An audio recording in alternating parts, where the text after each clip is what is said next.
नमस्कार, मैं हूं विद्यासागर उपाध्याय और आप देख रहे हैं द इम्पैक्ट टॉक्स, जहां बात सिर्फ खबर की नहीं, उसके दूरगामी असर और न्याय की होती है। आज उत्तराखंड के रुद्रपुर से आई एक खबर ने एक बार फिर पूरे हिंदुस्तान की आत्मा को झकझोर कर रख दिया है।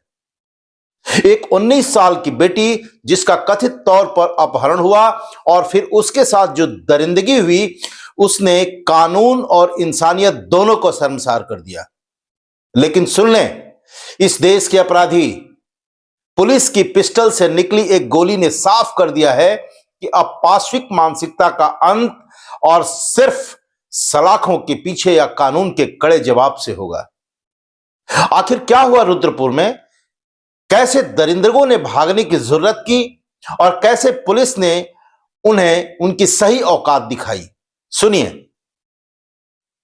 उत्तराखंड पुलिस के मुताबिक 19 वर्षीय युवती के अपहरण और गैंग रेप के इस घिनौने मामले में 3 आरोपियों गुरबाज, जोगा और रविंदर को गिरफ्तार किया गया है।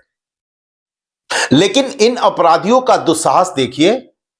जब पुलिस इन्हें कानून के शिकंजे में लेने पहुंची तो इन्होंने खाकी पर ही गोलियां चला दी।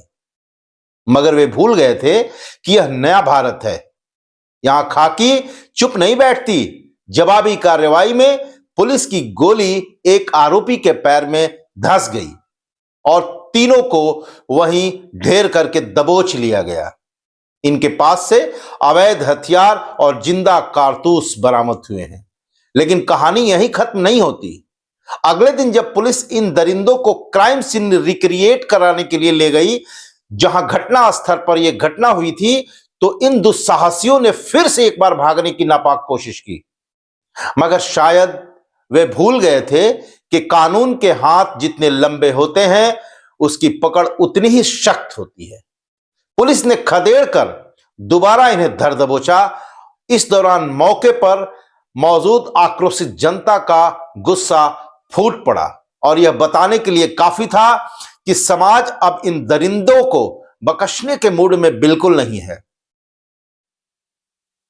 आज इंपैक्ट टॉक्स के मंच से मैं देश के तमाम अपराधियों और विकृत मानसिकता वाले लोगों से साफ साफ कह देना चाहता हूं, कानून से भागने की भूल मत करना। अगर हमारी बेटियों की तरफ गलत निगाह से देखने का दुस्साहस किया तो अंजाम सिर्फ और सिर्फ तबाही होगा। सवाल सिर्फ रुद्रपुर का नहीं है।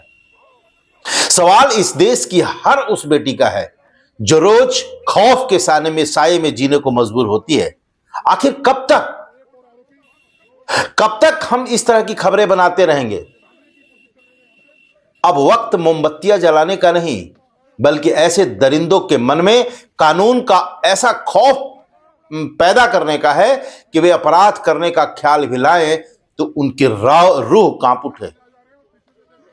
देश अब सिर्फ जांच नहीं चाहता, देश चाहता है त्वरित न्याय, फास्ट ट्रैक कोर्ट में सुनवाई और ऐसी कड़ाके की सजा जो आने वाली नस्लों के लिए नजीर बन जाए। आपकी इस पर क्या राय है? क्या देश में बलात्कार जैसे जघन्य अपराधों के खिलाफ तत्काल और सबसे बड़ा कानून नहीं लागू होना चाहिए? अपनी बेबाक राय नीचे कमेंट बॉक्स में दर्ज करिए। अगर आप भी मानते हैं कि हमारी बेटियों की सुरक्षा से बढ़कर इस देश में कुछ भी नहीं है, तो इस आवाज को दबने न दें। भारत जैसे सनातन देश में बेटियों को देवियों की तरह पूजा जाता है और हमारे देश में देवियों के खिलाफ आवाज उठाने वाले को जितना सख्त से सख्त सजा हो सकती है, समाज दे, कानून दे, चाहे उसे सजा मिलना चाहिए, जैसे भी सजा मिले। यदि आप सहमत हैं तो वीडियो को शेयर करें, लाइक करें और द इम्पैक्ट टॉक्स चैनल को सब्सक्राइब करके इस न्याय की जंग में हमारे साथ खड़े हों। मैं हूं विद्यासागर उपाध्याय।